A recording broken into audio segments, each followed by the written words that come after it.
आपका इस बार AIB clear नहीं हुआ। मैं समझती हूँ आप अभी काफ़ी निराश होंगे, ये भी सोच रहे होंगे कि काश निकल जाता। एंड मुझे काफ़ी लोगों ने मैसेज किया है कि मैम बहुत एकदम नज़दीक, मतलब 42 में 41 पे आके हम रुक गए। आई नो इन सारे केसेस में अभी आपको काफ़ी डिसअपॉइंटमेंट लग रहा होगा, but it is what it is. And इस बार के AIB में काफ़ी इश्यूज थे। First and most important, qualifying marks पिछले सालों से इस बार इंक्रीज कर दिया था। एंड सेकेंड, क्वेश्चन पेपर इस बार काफ़ी टफ आया था। आप सब ने भी एग्जाम से आते ही यही कहा था कि मैम इस बार तो क्वेश्चन पेपर अलग है, टफ है। एंड फिर जब फाइनल आंसर की आया तो तीसरी इशू पैदा हुई, क्योंकि 7 क्वेश्चंस आपके विड्रॉ हो गए, डिलीट हो गए। पहले 2 या 3 क्वेश्चंस डिलीट हो जाते थे, इस बार आपके 7 क्वेश्चंस डिलीट हो गए। एंड की करेक्शंस हुए 5 क्वेश्चंस में। सो टोटल 5 + 7 विड्रॉन क्वेश्चंस, मतलब टोटल 12 क्वेश्चंस में इस बार आपका डिफरेंस आया है। जिन लोगों ने प्रोविजनल आंसर की के हिसाब से अपना आंसर्स चेक किए और वो कॉन्फिडेंट थे कि हाँ मैम हम तो इस बार निकाल लेंगे, उनके लिए बहुत ज़्यादा अभी कन्फ्यूजन हो रहा है, क्योंकि जब वो फाइनल आंसर की में उन्होंने अपना आंसर्स देखे, उनको लगभग 10 मार्क्स तक का डिफरेंस है। सो येस, AIB 18 में कुछ ऐसे इश्यूज थे जिसकी वजह से आप इस बार क्लियर नहीं कर पाए। बट मैं सच में बता रही हूँ, चिंता करने की बिल्कुल ज़रूरत नहीं है। And I am telling you this very honestly, क्योंकि कुछ चीज़ें हैं जो आपने सीखा है। जैसे मान लेते हैं कि what ever was the reason आपका अभी क्लियर नहीं हुआ है, पर डेफिनेटली आपने जो AIB 18 दिया है ना, उससे आपने काफ़ी चीज़ें अभी सीखी हैं। सबसे इम्पॉर्टेंट बिगेस्ट लेसन हमारी यही रही है कि लेट मत करो प्रिपरेशन स्टार्ट करने में। लास्ट टाइम बहुत लोगों ने लेट प्रिपरेशन स्टार्ट किया था। एंड देखिए, AIB 18 में ऐसा होगा, आपको नहीं पता था 3-4 महीने पहले। किसी ने भी गेस नहीं किया था कि AIB 18 का पेपर हिस्ट्री में सबसे टफेस्ट पेपर इन AIB आएगा। हमें पता था? नहीं, मुझे नहीं पता था, आपको भी नहीं पता था। एंड इनफैक्ट किसी ने ये भी नहीं सोचा था कि की में इतने करेक्शंस होंगे। हमेशा 1 या 2 क्वेश्चंस ही डिलीट होते हैं, और इस बार 7 के 7 क्वेश्चंस डिलीट हो गए, प्लस 7 के बाद ऊपर से 5 आपके की करेक्शंस हो गए। ये भी किसी ने नहीं सोचा था। एंड मैं ये कह रही हूँ कि आप ये भी नहीं प्रिडिक्ट कर सकते कि AIB 19 में अब क्या होने वाला है ना। आपको ये नहीं पता कि अब कौन से टाइप के क्वेश्चंस आएंगे, पहले की तरह इजी आएंगे, 18 की तरह टफ आएंगे, आपको नहीं पता, मुझे भी नहीं पता। तो ऑनेस्टली कोई भी प्रिडिक्शंस पे अभी आप लेट प्रिपरेशन स्टार्ट मत करो। एंड इनफैक्ट जिनका भी इस बार क्लियर नहीं हुआ है, जो भी रीज़न है, आप एक बार सोच लीजिए कि आपने AIB 18 की तैयारी कब की थी। अगर आपने 2 या 3 हफ्ते पहले स्टार्ट किया था एंड आपका क्लियर नहीं हो पाया for what ever reason, which means it's very clear कि आपने जो ऐसे लास्ट मोमेंट प्रिपरेशन किया है वो अब सफिशिएंट नहीं होगा, आपको और जोर लगा के पढ़ना पड़ेगा। एंड मेरा प्रिडिक्शन है कि AIB 19 आपका अगस्त में इस बार हो जाएगा, ओके। बट इसका नोटिफिकेशन, AIB 19 का नोटिफिकेशन का आपको वेट नहीं करना है। आपको पता है ये AIB एग्जाम आपको मैंडेटरी है, लिखना है, पास होना है, कुछ भी करके आपको ये क्लियर करना ही है। तो आप वेट क्यों कर रहे हो नोटिफिकेशन का? ये तो आएगा मोस्टली, मेरे प्रेडिक्शन के हिसाब से अगस्त में आ जाएगा।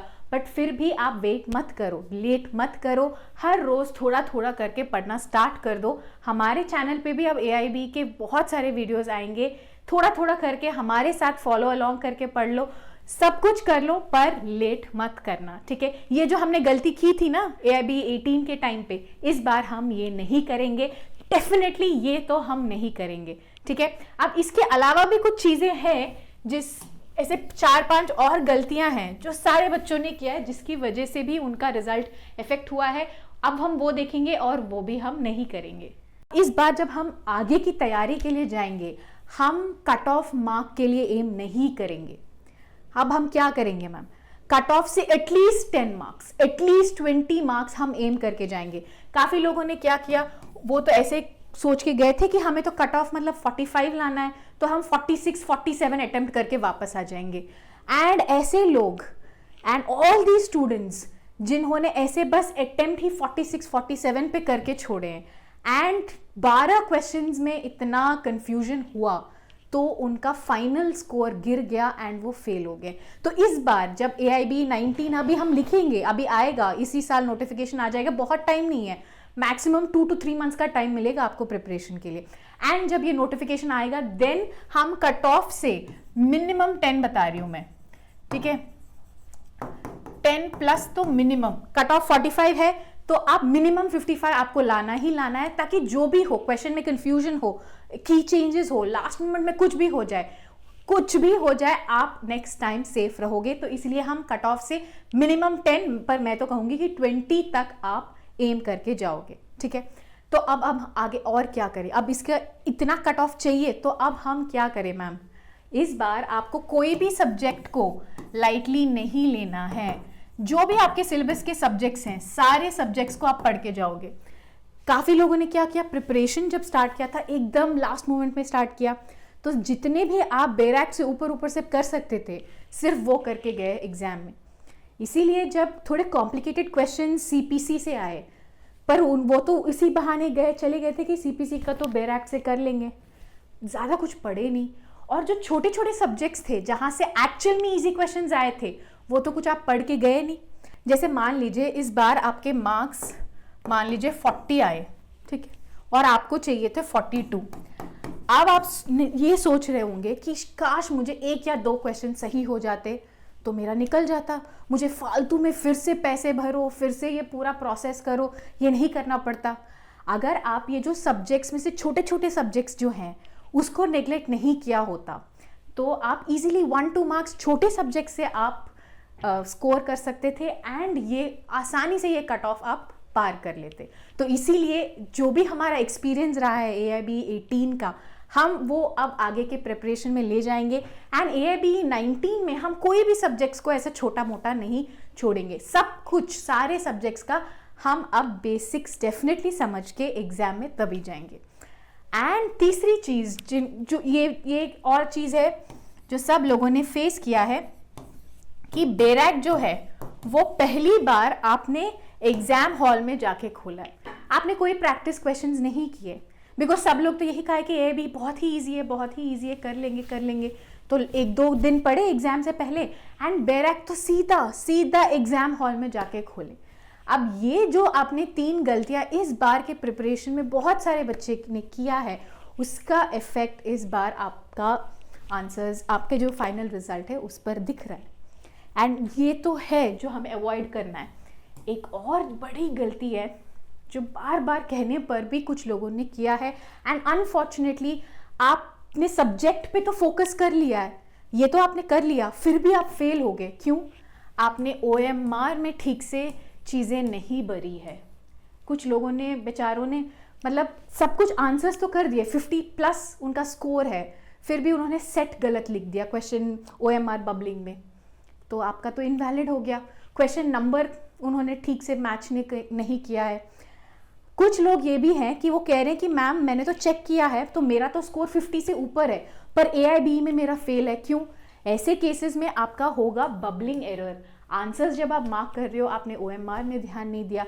अब इसके लिए भी आपको क्या करना पड़ेगा? प्रैक्टिस ही करना पड़ेगा। बैराक से देखो, आंसर सॉल्व करो, OMR भरने की प्रैक्टिस करो, तभी आप आगे AIB 19 के लिए रेडी रहोगे। And the big news is कि मैं अब क्लासेस स्टार्ट कर रही हूँ, AIB के ऑनलाइन कोर्सेज स्टार्ट कर रही हूँ, और वो April 1 से स्टार्ट हो जाएंगे, ठीक है। तो बिल्कुल देर नहीं करेंगे, एकदम से हम प्रिपरेशन स्टार्ट कर देंगे।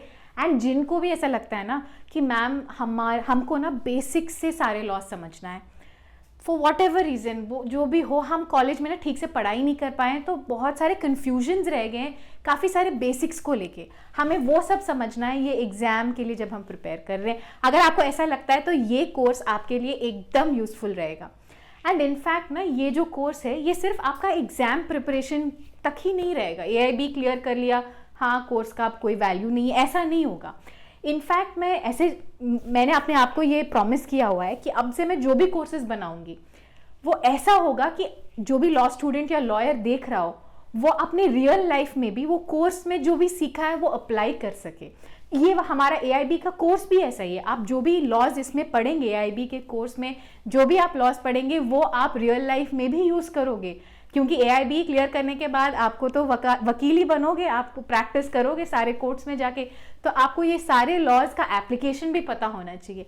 तो हमने जो कोर्स डिज़ाइन किया है वो ऐसा है कि आप AIB प्रिपरेशन करो बेसिक से पढ़ते हुए। अगर आपको कुछ भी नहीं आता हो फिर भी आप 100% गारंटी के साथ आप AIB 19 कर लो, क्लियर कर लो, ठीक है। तो जो भी हो, अभी आपको चिंता नहीं करना है, रिजल्ट्स पे ज़्यादा टाइम अब सोचते हुए वेस्ट मत करो, प्रिपरेशन फटाफट 19 का स्टार्ट कर लो। एंड हमारा ये जो यूट्यूब चैनल है उसको आप सब्सक्राइब कर लीजिए। एंड अगर आपने अभी तक हमारा टेलीग्राम चैनल ज्वाइन नहीं किया है तो फटाफट वहाँ पे आप जाइए एंड वहाँ पे आप मेरे साथ चैट भी कर सकते हैं। Thank you very much.